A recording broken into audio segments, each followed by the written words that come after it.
आज हम इस वीडियो में सीखेंगे कि अपठित का विलोम शब्द क्या होता है और इसका अर्थ क्या होता है, और साथ में हम कुछ उदाहरण वाक्यों से भी इसे और अच्छे से समझेंगे। तो सबसे पहले अपठित का अर्थ समझते हैं। अपठित का अर्थ होता है जो पठित ना हो, यानी कि जो न पढ़ा हुआ हो, अज्ञानी या जो कभी पढ़ा न गया हो, उसे अपठित कहते हैं। यानी कि इसका दो तरीके से इस्तेमाल किया जाता है। एक तो कोई व्यक्ति ऐसा है जो पढ़ा लिखा नहीं है, अज्ञानी है, उसे भी अपठित कह सकते हैं, या कोई डॉक्यूमेंट या कोई किताब या कोई पद्य या गद्य ऐसा है जिसे आपने पहले कभी नहीं पढ़ा है, तो उसको भी अपठित कहा जाता है।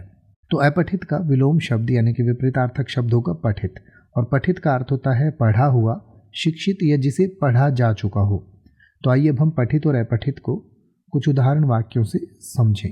जैसे कि आप कह सकते हैं कि उसने अपठित किताबों का ढेर संजो रखा था, या फिर आप कह सकते हैं उसने पठित किताबों का ढेर संजो रखा था। यानी कि अपठित मतलब वो किताबें जो उसने पढ़ी नहीं थी, और पठित किताबें मतलब जो उसने पढ़ ली थी। या फिर आप कह सकते हैं अपठित पत्र का संदर्भ समझाने में समय लगा।